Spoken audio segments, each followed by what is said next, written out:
Hello my dear student. बेटा, आज मैं आपको कराने वाला हूं क्लास 12th के अर्थशास्त्र के कुछ ऐसे टॉपिक जो कि आपके एग्ज़ाम के पॉइंट ऑफ व्यू से, आपके एग्ज़ाम के नज़रिए से बहुत इंपॉर्टेंट है और लगभग हर साल इन टॉपिक से कुछ ना कुछ प्रश्न एग्ज़ाम के अंदर पूछे जाते हैं। वो टॉपिक क्या है उसकी चर्चा करेंगे, लेकिन बेटा ये टॉपिक मैं आपको कराने वाला हूँ, इस टॉपिक से रिलेटेड कुछ प्रश्न आपके बहुविकल्पीय के रूप में पूछे जा सकते हैं, 1 मार्क्स क्वेश्चन के रूप में पूछे जा सकते हैं और 3 मार्क्स क्वेश्चन के रूप में पूछे जा सकते हैं। टॉपिक क्या है? टॉपिक बेटा आपके पास है अर्थव्यवस्था के प्रकार, यानी कि हमारे पास अर्थव्यवस्था कितने प्रकार की होती है। अर्थव्यवस्था कितने प्रकार की होती है बेटा? अब आप कहोगे कि सर अर्थव्यवस्था कितने प्रकार की होती है, ये तो हम लोगों को ऑलरेडी पहले से ही पता है। तो समझिएगा बेटा, ध्यान से समझना। जिन बच्चों को पता है बहुत अच्छी बात है, और जिन्हें नहीं पता उन्हें बहुत इजीली समझ में आ जाएगा। टॉपिक इंपॉर्टेंट है, इंपॉर्टेंट इसलिए क्योंकि एग्जाम में कई बार पूछा गया है। आप जैसे ही अपना मॉडल पेपर खोलोगे, पहला चैप्टर खोलोगे, इन अर्थव्यवस्था से रिलेटेड आपको बहुविकल्पीय प्रश्न भी मिल जाएंगे, 1 मार्क्स वाले क्वेश्चन भी मिल जाएंगे। तो चलिएगा स्टार्ट करते हैं टॉपिक को बिना टाइम को वेस्ट किए। सबसे पहले चर्चा करते हैं बेटा, अर्थव्यवस्थाओं को हम कितने पार्ट में कितनी तरह से डिवाइड कर सकते हैं। बेटा अर्थव्यवस्था को नॉर्मली हम लोग 3 तरह से वर्गीकृत कर सकते हैं, 3 तरह से डिवाइड कर सकते हैं। एक को हम बोलते हैं बेटा क्या? बाजार अर्थव्यवस्था। एक को हम क्या बोलते हैं बेटा? बाजार अर्थव्यवस्था। दूसरी होती है बेटा हमारे पास जिसे हम बोलते हैं केंद्रीकृत अर्थव्यवस्था। एक अर्थव्यवस्था होती है बाजार अर्थव्यवस्था और एक हमारे पास होती है बेटा केंद्रीय अर्थव्यवस्था, या इसे कुछ लोग केंद्रीकृत अर्थव्यवस्था बोलते हैं। और सिर्फ केंद्रीकृत नहीं बेटा, इस अर्थव्यवस्था का एक नाम और है जिसे हम बोलते हैं बेटा समाजवाद। समाजवाद। तो याद रखिएगा, हमारे पास 3 प्रकार की अर्थव्यवस्था होती हैं। एक केंद्रीय अर्थव्यवस्था जिसका नाम समाजवाद है, दूसरी बाजार अर्थव्यवस्था, और तीसरी होती है बेटा मिश्रित अर्थव्यवस्था, मिक्स्ड इकोनॉमी। अगर बात करिए तीनों अर्थव्यवस्था क्या है, तो सबसे पहले हम स्टार्ट करते हैं बाजार अर्थव्यवस्था से। पहली हम समझते हैं बेटा किसे? बाजार अर्थव्यवस्था को, कि ये बाजार अर्थव्यवस्था क्या होती है। ध्यान से समझना, इससे रिलेटेड प्रश्न एग्जाम में मैंने कहा कई बार पूछे जा चुके हैं। तो समझते हैं बेटा, ऐसी अर्थव्यवस्था, ऐसी इकोनॉमी जहां पर निजी क्षेत्र पूरी तरह से स्वतंत्र होता है। निजी क्षेत्र मतलब बेटा जो प्राइवेट कंपनी है, ये पूरी तरह से स्वतंत्र हैं। ये जो चाहे उस वस्तु का उत्पादन कर सकती हैं।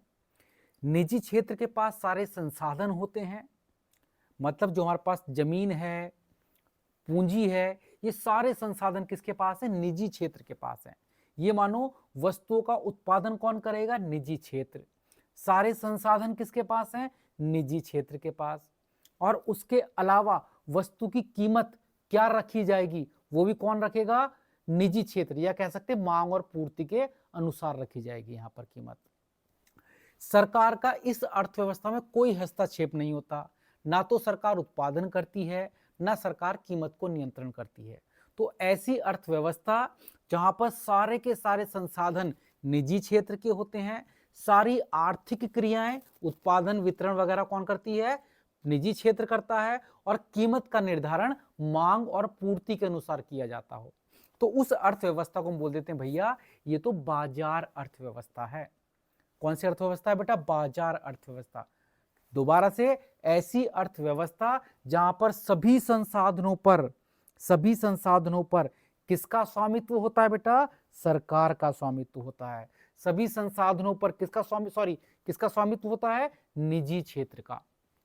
सारी आर्थिक क्रियाएं मतलब उत्पादन वगैरह कौन करता है? निजी क्षेत्र करता है। कीमत का निर्धारण कौन करता है? निजी क्षेत्र करता है। कैसे? मांग और पूर्ति के अनुसार। सरकार का कोई हस्तक्षेप नहीं होता। ना तो सरकार उत्पादन करती है, ना सरकार कीमत पर ध्यान देती है। सरकार का काम होता है सिर्फ हमारी युद्धों से रक्षा करना, हमारे यहाँ पर लॉ एंड ऑर्डर को मेंटेन करना। तो उस अर्थव्यवस्था को क्या नाम दिया गया? बाजार अर्थव्यवस्था। पेपर में कई बार प्रश्न आता है, किस अर्थव्यवस्था में कीमत का निर्धारण मांग और पूर्ति द्वारा किया जाता है? आप कहोगे बाजार अर्थव्यवस्था। पेपर में प्रश्न आएगा, किस अर्थव्यवस्था में सारी आर्थिक क्रियाएं निजी क्षेत्र करता है? बाजार अर्थव्यवस्था। किस अर्थव्यवस्था में, किस अर्थव्यवस्था के अंदर बेटा सभी संसाधनों पर स्वामित्व किसका होता है? निजी क्षेत्र का। आप बोलोगे सर कौन सी? ये भी कौन सी आपके पास? निजी, सॉरी क्या? बाजार अर्थव्यवस्था। आप कहोगे सर फिर वो दूसरी वाली अर्थव्यवस्था क्या थी, उसके बारे में भी कुछ बताओ। किसके बारे में? केंद्रीय अर्थव्यवस्था या समाजवाद। अब ये समाजवाद या केंद्रीय अर्थव्यवस्था क्या है, तो समझो बेटा ध्यान से। ऐसी अर्थव्यवस्था, ऐसी इकोनॉमी जहां पर सभी संसाधन, लगभग सभी संसाधन सरकार के अंडर में आते हैं, यानी कि सभी संसाधनों पर सरकार का स्वामित्व होता है। ऐसी अर्थव्यवस्था जहां पर सभी संसाधनों पर सरकार का स्वामित्व होता है, उसे क्या बोलेंगे? केंद्रीय अर्थव्यवस्था या समाजवादी अर्थव्यवस्था। जहां पर सभी आर्थिक क्रियाएं, आर्थिक क्रियाओं का मतलब बेटा क्या हुआ? आर्थिक क्रियाओं का मतलब एक तरह से आपके पास क्या? उत्पादन करना, वितरण करना, है ना? तो सभी आर्थिक क्रियाएं कौन करती हो? सरकार करती हो। सभी साधन सरकार के पास हैं, सभी आर्थिक क्रियाएं सरकार करती है।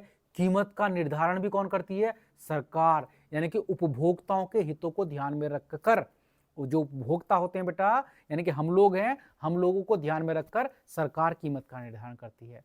सरकार ही साधनों का स्वामित्व है, यानी कि सारे संसाधन सरकार के पास हैं, सारी वस्तुओं का उत्पादन सरकार करेगी, कीमत का निर्धारण सरकार करेगी। तो ऐसी अर्थव्यवस्था को हम क्या बोलेंगे कि भैया ये तो समाजवादी अर्थव्यवस्था है या केंद्रीयकृत अर्थव्यवस्था है ना? इसे समाजवादी अर्थव्यवस्था, सोशलिज्म या केंद्रीयकृत अर्थव्यवस्था कहा जा सकता है ना? तो इतनी बात क्लियर है? हाँ जी सर, इतनी बात तो हमें क्लियर है। अब बारी आती है थोड़ा सा और आगे बढ़ते हैं, आगे चर्चा करते हैं तीसरी अर्थव्यवस्था के बारे में, जिसे हम क्या बोलते हैं बेटा? मिक्स्ड इकोनॉमी या मिश्रित अर्थव्यवस्था। ये क्या है? इसके नाम से ही क्लियर है, मिक्स्ड इकोनॉमी या फिर मिश्रित अर्थव्यवस्था। तो ऐसी अर्थव्यवस्था जहां पर दोनों की दोनों समाजवादी भी, यानी कि केंद्रीय अर्थव्यवस्था भी है और बाजार अर्थव्यवस्था भी है, यानी कि जहां पर जिस अर्थव्यवस्था में दोनों के गुण पाए जाएं। दोनों के गुण का मतलब क्या हुआ? कुछ संसाधन निजी क्षेत्र के पास हैं, कुछ संसाधन सरकार के पास हैं। कुछ चीजों का उत्पादन निजी क्षेत्र करता है, कुछ चीजों का उत्पादन सरकार करती है।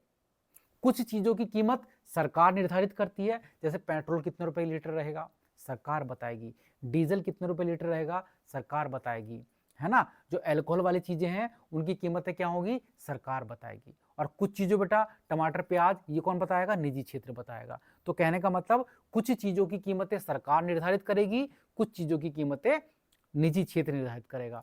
तो ऐसी अर्थव्यवस्था जहां पर निजी क्षेत्र और सरकार मिलकर काम करे, कुछ चीजों का उत्पादन सरकार करे, कुछ चीजों का उत्पादन निजी क्षेत्र करे, कुछ की कीमत सरकार बताए, कुछ की कीमत निजी क्षेत्र बताए, यानी कि मांग और पूर्ति के अनुसार किया जाए। तो ऐसी इकोनॉमी को हम क्या बोलते हैं बेटा? मिक्स्ड इकोनॉमी, यानी कि मिश्रित अर्थव्यवस्था।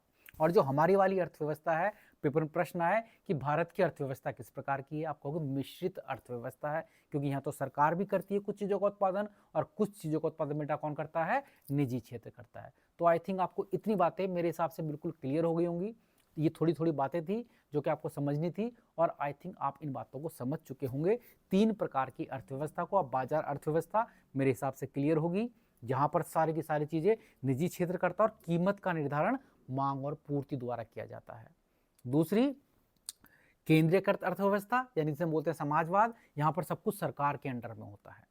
और तीसरी मिश्रित, जो कि दोनों लोग मिलकर करते हैं। तो इसी के साथ इस क्लास को खत्म करते हैं और इससे रिलेटेड प्रश्न पेपर के अंदर आएंगे। अब आप अपने मॉडल पेपर को या जो भी बुक आपके पास है वहां पर देखकर इनसे रिलेटेड प्रश्न को कर सकते हो, जिसमें अर्थव्यवस्थाओं के प्रकार आपको बताए गए हैं। तो ऐसे ही इंपॉर्टेंट टॉपिक की क्लास आपको मिलती रहेंगी इकोनॉमी की, जो कि आपके एग्जाम के पॉइंट ऑफ व्यू से कहेंगे बेटा बहुत इंपॉर्टेंट। चलिएगा, आज की इस क्लास को यहीं पर समाप्त करते हैं। अगर आपको क्लास समझ में आई, आपको अच्छी लगी, तो आप इस वीडियो को लाइक कर सकते हो और अपने दोस्तों के साथ भी शेयर कर सकते हैं।